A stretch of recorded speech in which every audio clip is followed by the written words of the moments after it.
Aloha aina, ano ai, velina kako. Welcome to Free Hawaii News, brought to you by the Kauai Foundation, presenting Hawaiian perspectives on a broad range of topics and issues affecting the Hawaiian Islands, the Pacific, and the world. Your hosts for Free Hawaii News are Leon Kaulahau-Siu, musician, composer, diplomat, and political analyst, and Hinaleimoana Wong, Kumuhula, filmmaker, cultural and Hawaiian language preservationist, and community leader. And now, Free Hawaii News. Ano ai ke aloha ia kākoa pauloa e ko Hawaii nei pai aina puni. Mai kahikino kala I hae a ka velona kala I ni'ihau. Ke aloha no ka aina ia kākou o wau no o Hinaleimoana. And I'm Leon Siu, and we're here to welcome you to this episode of Free Hawaii News. For many years, Native Hawaiians, the beneficiaries of the Office of Hawaiian Affairs, had been clamoring for a thorough forensic audit of the fiscal practices of the Office of Hawaiian Affairs. The commitment to truth and transparency was what one OHA trustee, Keli'i Akina, campaigned on when he was elected. Since then, OHA has gone through audits that resulted in important recommendations for OHA to clean up and correct its fiscal practices. Recently, however, in seeking even more fiscal transparency, Hawaii State Auditor Les Kondo attempted to access certain communications between OHA and its attorney. OHA trustees refused to disclose those communications, invoking attorney-client confidentiality. The state auditor sued to obtain the information. Incredibly, the Hawaii State Supreme Court recently ruled that the Hawaii State Auditor does not have the authority to obtain these confidential communications. To give us more of a background and explain this issue further, we welcome Office of Hawaiian Affairs Trustee Keli'i Akina. We're really eager to find out your insights about what's going on with the fiscal policies of the Office of Hawaiian Affairs. So could you please give us a little bit of background about these audits and what they mean? Absolutely. But first, let me say this. I'm here today as an independent trustee. My views may not express the views of the whole board. I'm just here as someone who's going to give a little bit of mana'o about what has gone on. You asked for background, and it goes back to a sense amongst the Hawaiian people that we really needed to hold the Office of Hawaiian Affairs accountable. And as you know and mentioned earlier, that's why I ran for office. It has been such a delight to see that there have been some changes because of that. And I want to say mahalo to everybody who's been part of that. There are several kinds of audits that the OHA goes through. One of them is the fiscal audit every year for the financial statements, and OHA does very well on that. But there are two other kinds of audits that are interesting. One is when the Office of Hawaiian Affairs took up a recommendation I made to have a forensic review, to take a look to see if there was fraud, waste, or abuse. This has been known as the CLA audit or the Plant Moran audit. So what does the name forensic mean? Well, it specifically looks for red flags. Is there fraud? Is there waste? Is there abuse?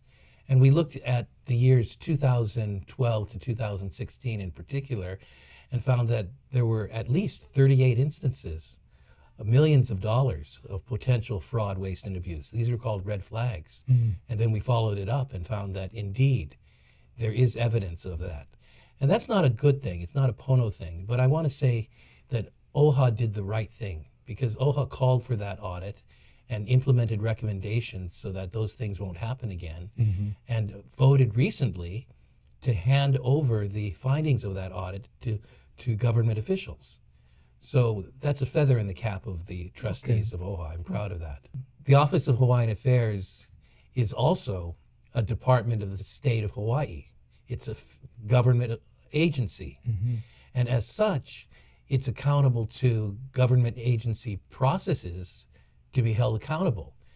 As part of that, the legislature requires that an audit takes place every 4 years by the state auditor or whenever the legislature calls for it. So back in 2019, the legislature ordered the state auditor to audit OHA.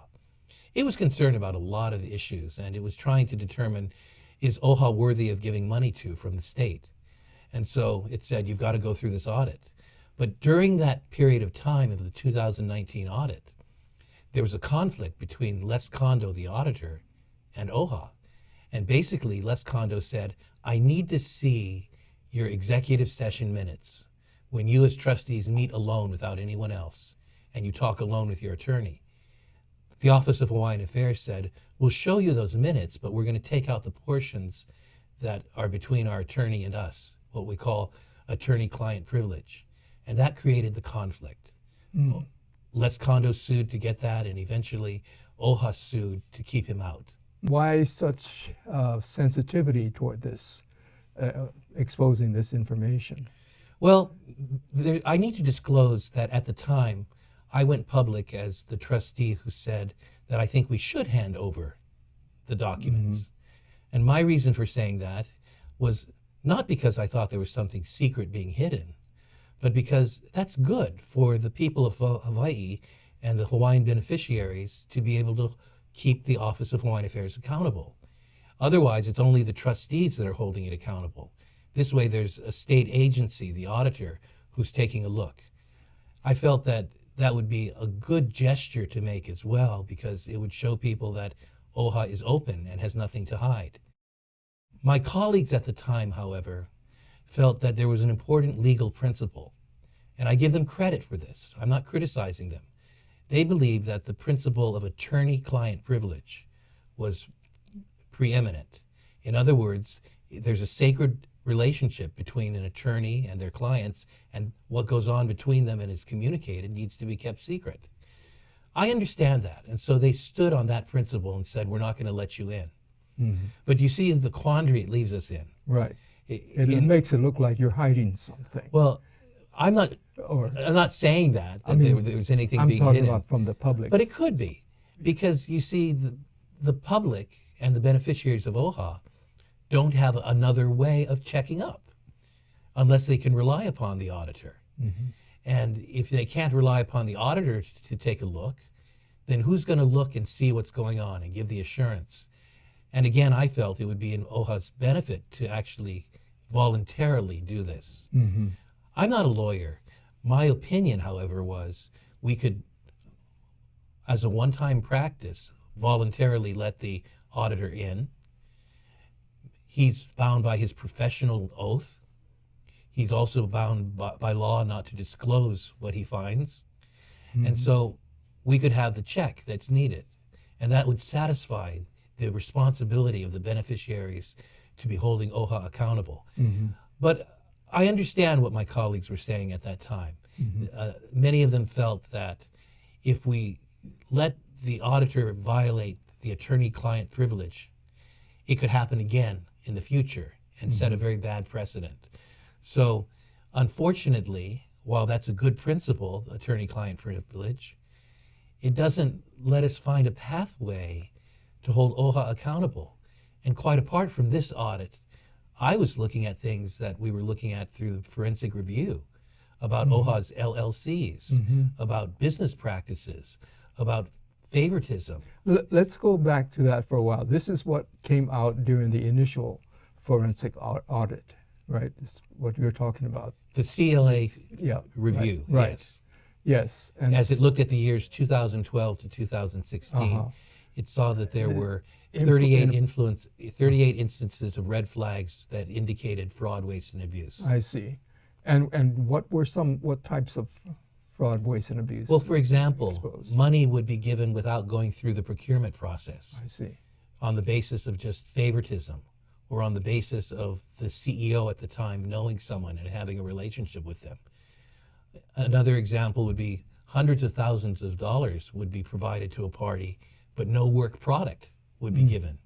In one case, there was $2.5 million provided to a Hawaiian organization for which the auditors could find no receipts, no evidence of how it was spent properly, and so forth.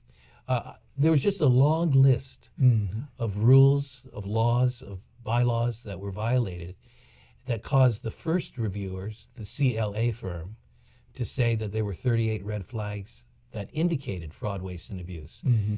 Then we went back a few years later and did another review of that work and found that at least 22 of them showed evidence of fraud, waste, and abuse. Mm-hmm. That was the conclusion of the Plant Moran firm. And so this is really what has come to the board as what was going on in the past in Mm-hmm. OHA. And what I do want to say is this, that given this review process and its recommendations, as well as the work of the state auditor, OHA has really put in place a lot of good rules and regulations. There are lots of checks and balances. Mm-hmm. Whereas before, some people used to say, and the auditor cited this, it's not what you know, but who you know as to whether you get money. Mm-hmm. Now we have the opposite complaint, that it's too hard to get money because the forms are so detailed and we are checking so carefully. Mm-hmm. It goes back and forth, but Mm-hmm. it's good to err on the side of being careful when we're stewards of the Hawaiian people's money. Yes. Okay, so some very positive things have come about because of those audits. I think Yeah. so. I really want to commend the new trustees over the past several years, as well as some who have remained on, and the administration for having cleaned up a lot of processes. Mm-hmm. Sometimes it takes a while for reputation to catch up. Yes. And as a result, there are a lot of people who still may say things are corrupt and so forth. But I can assure you, I'm looking out for that myself all the time. And I'm pleased to say that the changes that have taken place are very good for OHA and the Hawaiian people. Well, that's very, very good for our people to know and to hear. That initial audit, or those audits, really produced the outcome that we wanted, which is to become more responsible fiscally for the beneficiaries' sake. That's the bottom line. Yeah. That really is. Uh-huh. And that's what's taking place. Okay. There's some issues that need to be resolved. For example, in April of this year, 2023, OHA had sued the state auditor, Les Kondo, to keep him out of the unredacted executive session Mm-hmm. minutes. And technically, OHA won that case. Mm-hmm. It was a battle between the laws. There's a law in our statutes that says that the auditor has the right to those documents and can call upon them. All the documents that he needs to do his job to assure the people that a good audit is taking place. And I think we can value that. But there's also a law that says attorney-client privilege is sacred. And the court had to decide between those two laws, for now at least. Yes. The solution might be, it's possible, for the state legislature to do a little more legislating and change the laws so that there could be a pathway so that an agency like OHA could be audited. I'm glad you brought that up, because if there is, does this ruling by the Supreme Court set a precedence where other agencies may be able to claim that, who maybe have more nefarious purposes in mind, but does this set a precedence where you cannot really to do a complete audit that like Les Kondo is trying to do? Well, you have an interesting point there. I don't know whether it sets a precedent, but it does create a problem. And that is, we've given a charge to the auditor to go out and to audit these agencies so that the public can know that they're doing what they should do or not doing what they shouldn't be doing. And yet the auditor doesn't have access to all of the data that is needed to come to a conclusion. So we have to come up with some solution. Maybe there's a legislative way to do that. I'm very pleased that so many people during these last few years rose up to participate with us in holding OHA accountable. And that's so very important, because OHA is the organization of the Hawaiian people. And unless we're involved, unless we're watching, unless we're voicing our concerns, it's easy for things to slide by. But what I can tell you is I'm very pleased that reforms have been put in place. And we're seeing today OHA provide far more resources for the Hawaiian people than ever before in terms of money for housing or jobs or education and healthcare. I'm proud to be part of OHA, and I'm proud to serve the Hawaiian people in holding OHA accountable as a very good. watchdog. And you feel like the accessibility to these services by OHA is much better now than they used to be. Yes, we need to grow some more. There's a lot of room for growth. We need to grow the resource base as well. That's why we're out there trying to develop properties such as Kaka'ako Makai and so forth. But as we grow and as we get the resources, we want to make everything available for the betterment of the Native Hawaiian people. Well, very good. Well, I really appreciate your stopping by and chatting with us about this, because lots of people, of course, our audience out there, are wondering what's been going on, and particularly when you hear the court ruled that the auditor cannot access certain communications within the Office of Hawaiian Affairs. It gets people kind of worried. So thank you so much for helping us clear that up. Next month I'm going to be heading over to Geneva, and this is a place that I'm excited to be visiting for my very first time. But I know that you are no stranger to Geneva. So tell us what's going on. What's the latest from the United Nations? Well, very, very good. So as many of you may or may not know, Geneva is the headquarters, or one of the two headquarters for the United Nations. There's the one in New York, which you usually see covered in news stories, but there's also one in Geneva, and this is the Palais des Nations in Geneva, which is a very large, spread out a series of buildings that were originally built for the League of Nations, and then the United Nations took them over. So the United Nations actually has a larger operation in Geneva than they do in New York, because not only is the human rights bodies in Geneva, but there's also the World Trade Organization, the World Health Organization, the ILO, the International Labor Organization, and many other agencies that work with the United Nations or are part of the United Nations. So it's actually quite a United Nations city, Geneva is. It's also a beautiful place, and it's a very peaceful place. It's in Switzerland, and of course the Swiss are well known for their hospitality as well as for their neutrality. So the League of Nations chose that place to start at, and that's where the United Nations has its main operations.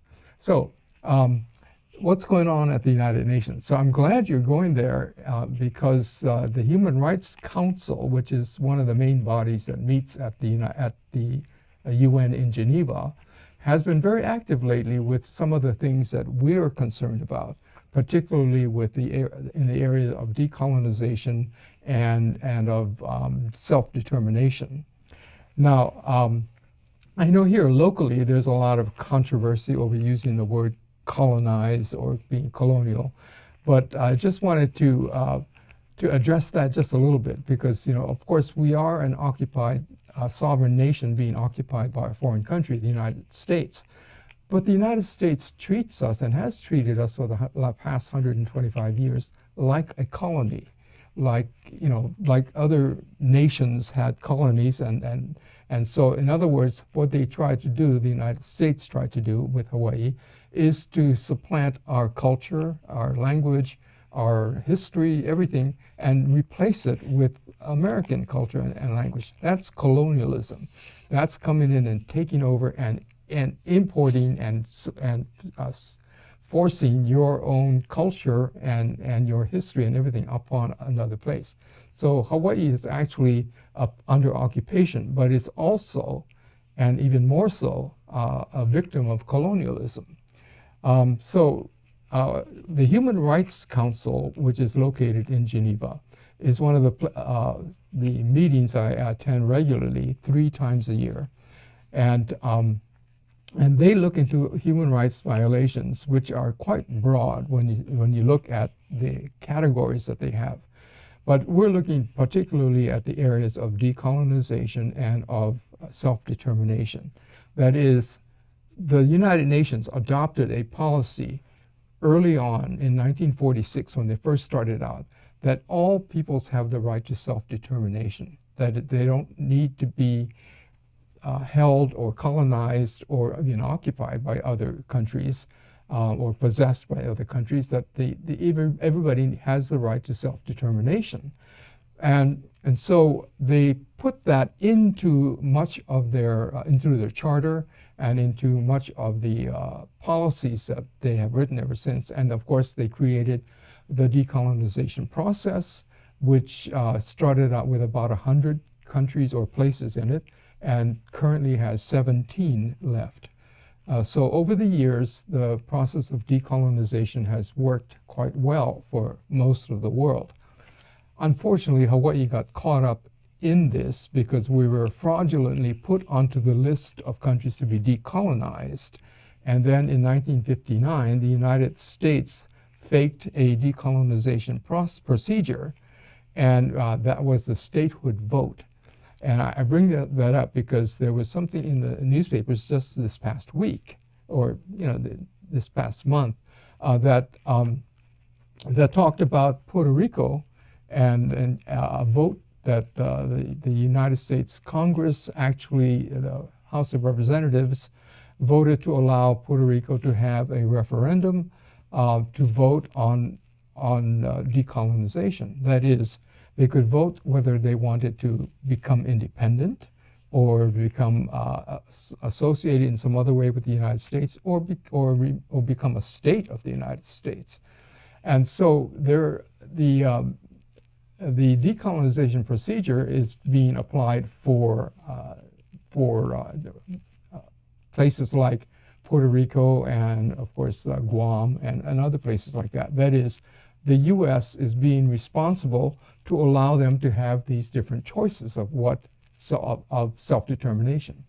And so, however, what happened in 1959 in Hawaii was that we were cheated out of the opportunity to have any other option to choose from other than statehood. And this is where the United States actually manipulated the system, the decolonization system of the United Nations, to the United States' advantage. And by doing so, the United Nations was fooled into believing the United States report that there had been a plebiscite. The United Nations assumed there was a proper plebiscite with choices available to us, including the choice of independence.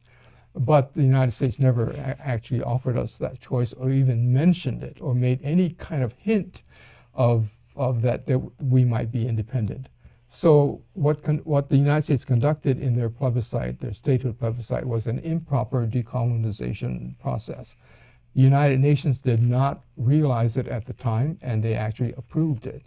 And so that's how the United States lays claim to the Hawaiian Islands, because they say the people at this point in 1959 consented to become a state of the United States. Tensions on Maui are rising because the Grand Wailea Hotel wants to expand the resort. But this would involve putting iwi kupuna at risk, or ancient Hawaiian ancestral burials that have been buried there for centuries. Protectors of those remains are now stepping forward to protect them. Members of two organizations, Malama Kakanilua and Ho'oponopono o Makena, say they are committed to protecting these iwi kupuna. We go now to Maui, where Ho'oponopono President Ashford Padilima is standing by to tell us more. Aloha, Ashford. Aloha, Hina. Aloha, Leon. It's great to see you. Could you give us some background on the Grand Wailea Resort and the iwi kupuna that are buried there? The Grand Wailea is built along the shoreline known as Kauai, and there is iwi kupuna there. And this pathway was a stop for warriors that came from Big Island, entering Maui, continuing on to Molokai and Oahu. What is it that keeps you going down the road in the pursuit of advocacy for Hawaiian burials? Hawaiian burials, only kupuna that's buried here is part of my lineal descendant in this area. the Kupuna speaks to me and comes to me in a certain way that you can't see. But me as a lineal descendant and all the things that's happening here, they always comes to see us and say that we are here. Thank you for coming and visiting us. We are not forgotten. Recently, a hearing officer from the Maui Planning Committee recommended that the permits needed to expand the resort be temporarily denied. Why were these permits denied? It's denied because the Iwi Kupuna that's buried here are coming back and saying this to everybody that's intervening, including me and the owner of Grand Wailea.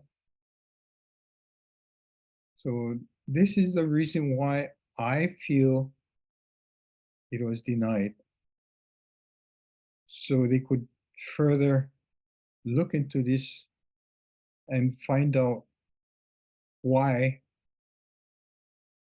the Iwi Kupuna is here and why it should be preserved, and knowing that we as interveners are saying that hopefully this would do the better instead of the worse. And the worse is where people not doing anything. The better is where they leave these kupunas alone and let them rest in peace and let the land nourish them. What would be the right thing for the resort to do in this situation? I always said from the beginning when I first intervened here, going back 3 years, that the resort should leave this kupuna alone and listen to us when we say stop the digging. And the reason why we say stop the digging is because it's disturbing our kupuna. And our kupuna is not at peace until the owners and the resort malama will take care of the Iwis by stop the digging. Listen to us when we say all kupuna bones are disturbed and being removed. And all the bones that are being removed, I asked the resort Grand Wailea to please bring it back. I spoke to people who seen the bones in buckets on the trailer, left there, and when the workers came back to work, the trailer was there, but it was empty. So that tells me the bones was disposed of off this property, which is not right. So please bring back our kupuna bones so they can be in peace. No laila mahalo anui ia oi Ashford, mahalo no kikipa ana mai, mahalo no ke kaana ana mai, ko ike me ko ho'o maopopo no ke ia kuleana. Aloha. In our last episode, I discussed something called the Pacific Way. I had been in the South Pacific and I was visiting with various other brothers and sisters, our family in the Pacific. And this phrase, the Pacific Way, was really quite prominent, particularly in the countries that I visited, among the people who run the government, in which they're looking for how can we do government in the Pacific Way. And I'm not saying they're just discovering it. I'm saying they're very focused on making sure that they're remaining true to their roots and to their culture and how they govern and how they run things. So you have some comments on this? Absolutely. I would venture out to say even further that what we understand as the Pacific Way, or perhaps more relative to Hawaii as the Hawaiian Way, it continues to be confronted and thwarted by the American way. And as you mentioned earlier, Leon, the more American our people and our islands become, as far as we have come thus far, it forces us outside of our normal Pacific Way, Hawaii style, Kanaka style. And remember, growing up, I know that between the generations that have at least now come from my grandparents' time, my parents, and myself, growing up, when we felt that someone was not consistent with a Hawaiian way or with our island values, we would say, oh, so haole style. Now, remember, in other episodes, I've mentioned this word haole. Haole is not a bad word, but when we say haole style, we're really saying that they're not in the Hawaiian way, or they're not consistent with, according to this topic, the Pacific Way. And Pacific Way requires us to not take ourselves down that rabbit hole of what is right and wrong according to American standards. But from a Hawaiian Kanaka point of view, when we welcome someone, what is the first thing we do to someone when we welcome them into our home, into our office, or we're meeting for the first time? We often bring something to exchange. We offer perhaps a lei. We give food. We share food. We welcome people through partaking of a meal. I know this to be true, that as recently as this legislative session, we have our own Kanaka folks in the both the House and the Senate. Now, we are still a minority when it comes to ethnic representation for Kanaka in our legislature. But for me to hear that it was no longer going to be accepted by a particular member of the legislature, and they weren't going to accept it because the premise was no gifts. And I thought, well, I certainly do understand it, because giving a lei or any other kind of exchange of kindness and cordiality could be construed as a gift. But now this is what some of our own Kanaka have come to. And so I lament, I'm saddened deeply by this, because at every turn, we are forced to surrender the Pacific Way. And even our own people are now acquiescing. Our own people now allow the course of their journey to be impeded upon by the American way.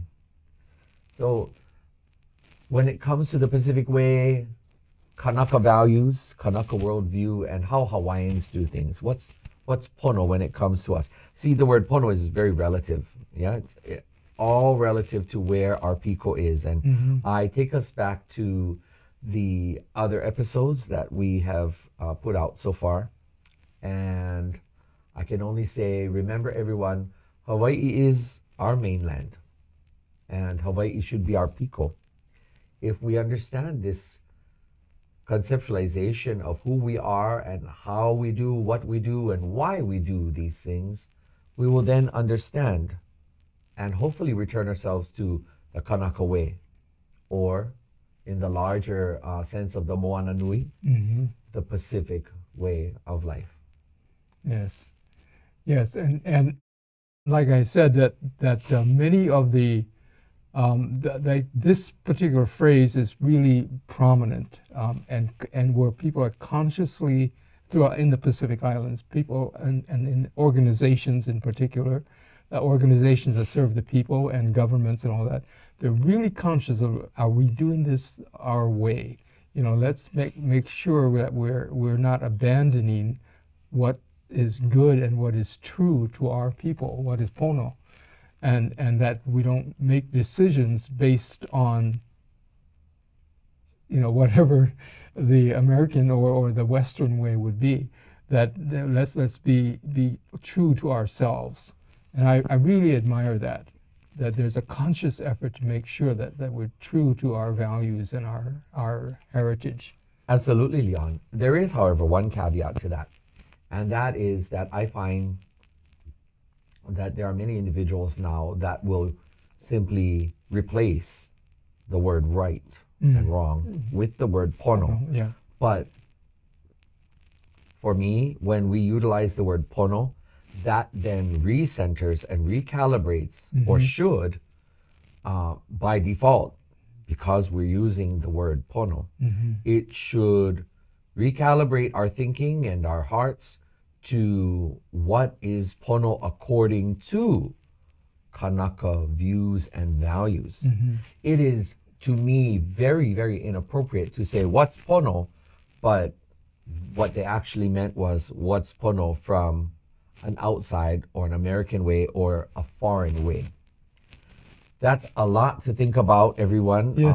Mahalo, Leon, for indulging me in this, yet again, a visit to what we call the Pacific Way. And I hope we get to talk more about this concept called the Pacific Way, because Hawaii needs to return to our rightful understanding of the Hawaiian or Kanaka, the Pacific Way. The Cocoa Palms Resort in Wailua on Kauai was an iconic Hawaiian resort, famously featured in the Elvis Presley movie Blue Hawaii. After Hurricane Iniki struck Kauai in 1992, there were several attempts to renovate and reopen the hotel, but they all failed. And now, after 3 decades of deterioration, the Cocoa Palms sits in ruins. After a number of years, heirs and descendants of those lands began to occupy and restore those lands to return it to a Hawaiian cultural and historical center. But their claims as heirs were disregarded by the courts of the state of Hawaii, and the Hawaiians were forcibly evicted. Now, Reef Capital Partners, a Utah-based developer, wants to build a new 350-room hotel there on that property, which sits on more than 40 acres of land and is home to an ancient fish pond, Hawaiian burials, as well as native wetland birds that many locals on Kauai have been fighting to protect. Among other things, Kauai residents are concerned that a hotel there will hamper traffic flow in the area. For the past 3 years, Iola Wailua Nui, a Kauai community group, has been trying to purchase the land to create an educational center. To hear more about this, we now go to Kauai, where Fern Anuinui Holland of Iola Wailua Nui is standing by to give us more details. Aloha, Fern. Aloha, Hida. Aloha, Leon. Thank you so much for having me on Free Hawaii News. It's such a pleasure to be here with you. Can you give us some history and cultural background on this property, please? This immediate area is among the richest cultural areas in all of Hawaii. This is a mecca of ancient Hawaiian archaeology, Hawaiian history, legends, music, language. So it's hard to really sum up the cultural, background and history of this site because it's so immense. Since the 15th century, this was the royal estates for our ali'i on Kauai. It's the birthing place where the Holoholokū birthing stone is located. This is an area known historically as Wailua Nui a Ho'ano, or the Great Sacred Wailua.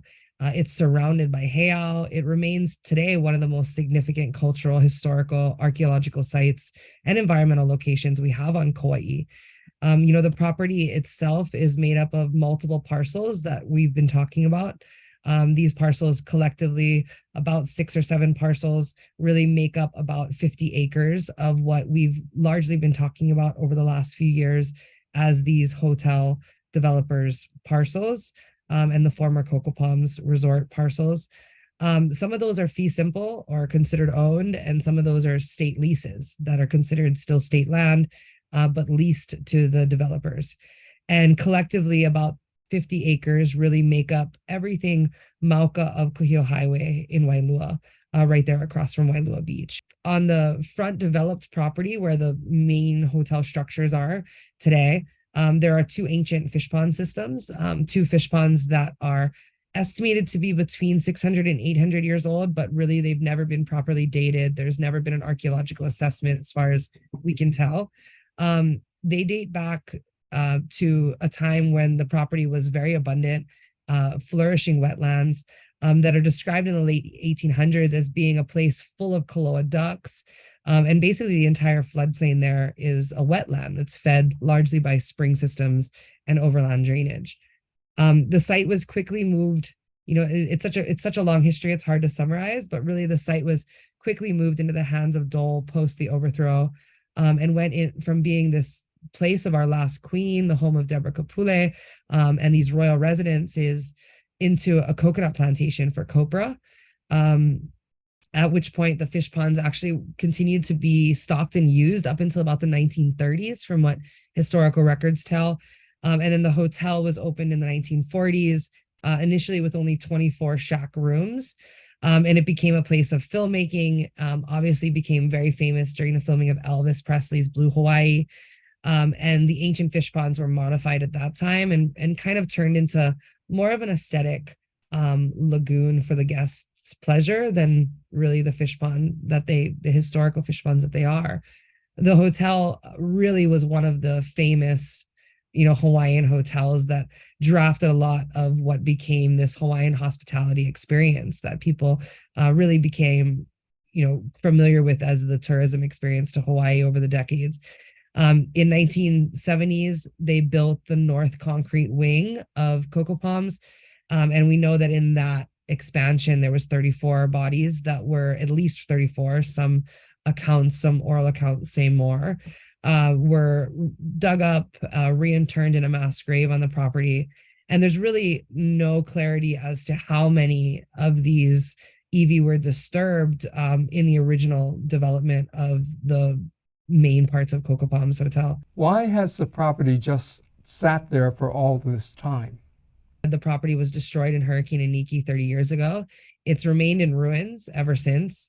It's gone through multiple developers, multiple attempts to rebuild that have failed. Personally, I'm not sure why all these developers have failed and these investors keep failing. I think some of it is probably the nature of the site and how unsuitable it is for a hotel in general. I think there are probably a lot of costs involved, and developers might not realize that when they first jump on board. There are many that would also say that the hundreds of kupuna that are buried here on this property just don't want another hotel. So depending on who you ask, there's different answers, but really I'm not sure what keeps stopping these developments from happening. I think it's a combination of things. What is your vision for this property? What would it become? Iola Wailuanui has been working for creating really a broad vision for this property. We've been working on a big vision, a hope for the land, really best described as probably creating some sort of living cultural, environmental park and educational center is the best way to describe that. It really involves the land being put back into the hands of Hawaiians, having that land restored for the betterment of Kauai and our future. This would include, restoring these ancient inland fish pond systems for food production. It would include the adjacent agricultural and conservation lands being restored to native ecosystems, native, agricultural systems and functioning. The wetland ecosystem as well, restored into a place for our wetland birds and native species, and returning that abundance that was once there and described in the time of Queen Deborah Kapule. Some people have mentioned interest in seeing a small museum as part of what comes out of this, and venues, venues for community resources, educational classes and opportunity. Others have talked about a place for hula performances, hoike. We don't really have a place like that. Native species, La'au gardens have definitely been a big part of this conversation, and really honoring the history, looking at what once was and how do we restore those things, those agricultural systems. And in that process, conversations have been had about possible agricultural outlets for the food and crafts and products that are produced on the land. And so, the details are really to be ironed out with community. Why are the current plans to build the resort there so controversial? It's controversial because no one wants a hotel here. over decades of wrongdoing and decades of the things that really we've learned should never have been done. We've learned a lot through that process. This development is going ahead based on arguably unconstitutional legislation that allowed it to rebuild under this old Iniki ordinance that was approved to allow people to rebuild after Hurricane Iniki decimated our island. So without new permits. And so it's kind of going around modern and current cultural environmental standards and changes. This project should be held accountable to those things. And the environmental concerns that we have of building this close to the shore, building in a wetland, in floodplain that regularly floods, in an ancient cultural site. I mean, all of these things need to be taken into consideration, and there just haven't been. And I think that's part of why there's such huge opposition here. Also, the traffic is horrible in Kapa'a. It's called the Kapa'a Crawl for a reason. It's horrible. People don't, I think that's really driving a lot of community, even those that aren't aware of how significant this site is historically and culturally. They're still really concerned about the traffic. I think that's a major issue. Also, our relationship with Aina and tourism is changing. We are looking at a more sustainable model as a society of like, how do we do this without totally feeling exploited, and like our lands are being used in liquidation. And really, Kauai doesn't want a 350 room hotel in this corner. We arguably don't want another hotel at all. But the reality is especially not here. And our relationship and understanding of what's appropriate and what's not appropriate has really changed over the last decades, 30 years, since a lot of these reissuances under Iniki ordinance were given. And then even more so, if you think back to the 50 years ago when they actually expanded the north wing of Cocoa Palms, for example, like how much has changed in 50 years about how we look at the environment, how we look at culture, how we look at, and how we just wouldn't ever disrespect a mapped graveyard the way that they did. Is this place a wahipana, a sacred site? Absolutely. This place is a wahipana. To Hawaiians everywhere, this is wahipana. Wailua Nui Aho has so much significance that, again, it's really hard to summarize.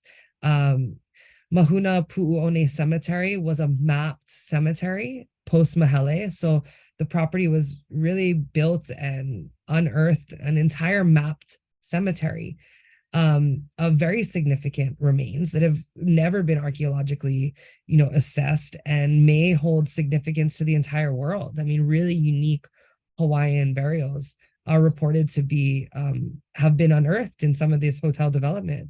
The local ia themselves are a sacred site, really, along with the ancient royal compounds and the sites of our ali'i. All of this area make this a really significant area to Hawaiians everywhere. There's 7 heiaus that surround this entire area. All of this demonstrates the sacredness of this site and the entire Wailua Nui Aho in general. What does this site have to teach people today about the area and ancient times on Kauai? There's so much to learn as part of what this cultural and educational center could offer. There's so much to learn in the sense of how our people are educated, not only about our rich history, both ancient and modern, starting with the older legends, the legends of old Hawaii, and the things like this place being the first place to receive Hawaiians to receive the pa'u drum, the shark skin drum, where Hiaka comes and lands when she comes to Kauai and chants her famous entry chant. There's so much history and things to learn about our ali'i that lived here on this property, as well as the change of hand and title issues and the changes that Hawaii went through between the 1800s and the 1900s. Really, there's so much to learn about how the change of title happened associated with the land acquisition or land theft of all of this land post overthrow of the Hawaiian kingdom. We can learn a lot about what wrong was done here and how we could do things right. We can learn about the gross atrocities that happened, that were committed against these ancient burial sites and this special place. And we can also learn what it is to make those things right, to restore those lands through righteousness and dignity, to the mass graves on that property, to the people that have been displaced from that land, and the Hawaiians that are, lineal descendants and connected to that place, and the restoration of those agricultural systems, and what it means to realize the true value of a place, and assign appropriate land use rather than perpetuate exploitation of these types of lands. And so we have so much to learn in so many different ways. Mahalo, Fern, for sharing this with us. We really wish you all the best in your endeavors. Mahalo nui. This is Hinaleimoana once again here to bring you a few thoughts and perhaps a few musings that I often sit with myself and think about.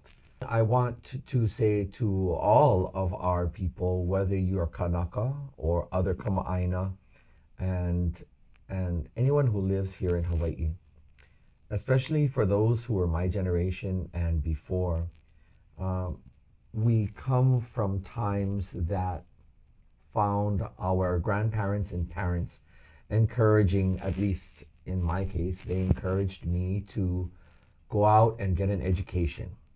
But part of what they encouraged me to do was to consider that my education was not going to be sufficient when obtained here. I was encouraged to consider going away for school, as many others of us were. And this continues until today. Not only are we Hawaii people encouraged to leave and to, quote unquote, get a better life, get a better education, look for something more. The implication to this, everyone, is that what we have in the islands and what constitutes Hawaiian life or life in Hawaii is not sufficient. It's not up to par, and it's not good enough. And this I encourage and implore all of you to give great conscious thought to what exactly is it that we are teaching our next generations. And this is not only relegated to encouraging people to go away. It's not only related to encouraging ourselves to continue further ingraining and endearing ourselves into the matrix, into the framework of everything outside of Hawaii.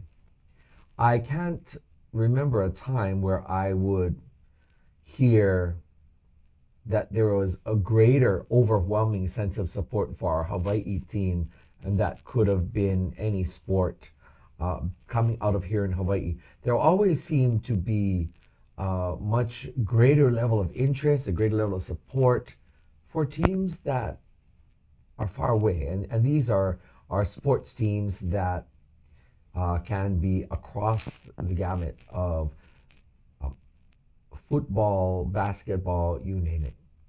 And, this is all part and parcel of what happens when we don't have a connection to our piko, when we don't have a connection to the umbilical cord that connects us to our motherland, to our mainland of Hawaii.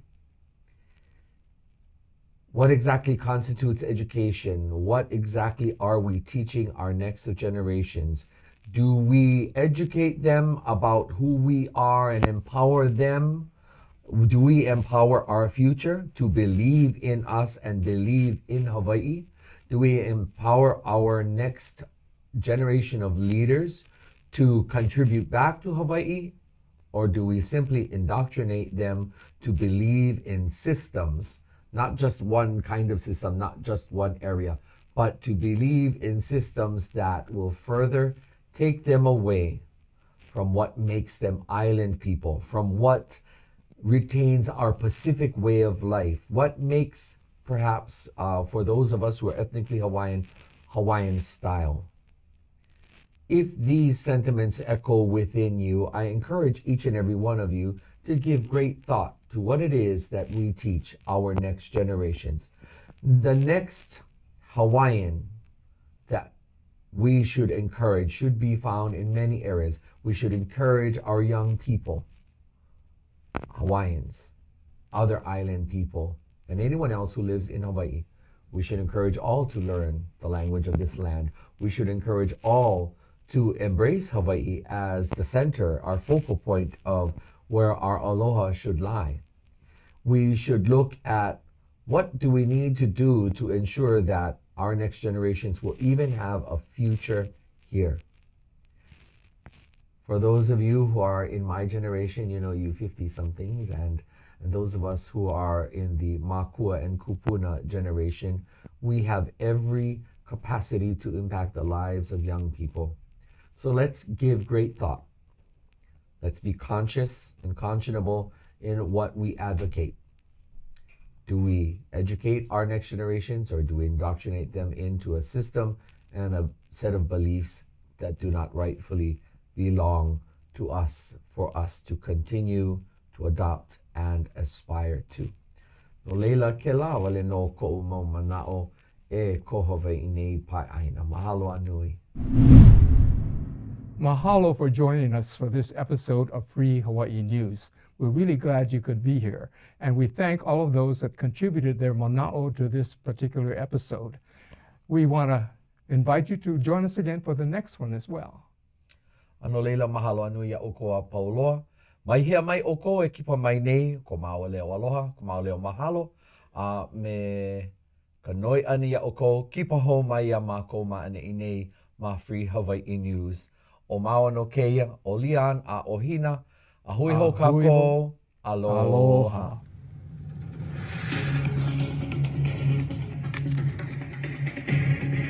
We hope you enjoyed this month's episode of Free Hawaii News. Mahalo for watching.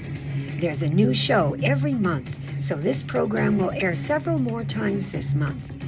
You can view it anytime on Olelo's on-demand site or on YouTube.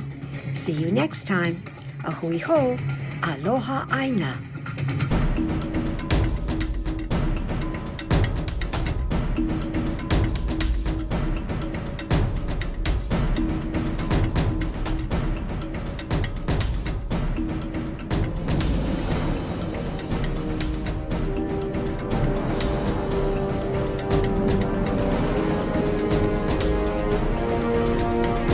The Free Hawaii Broadcasting Network.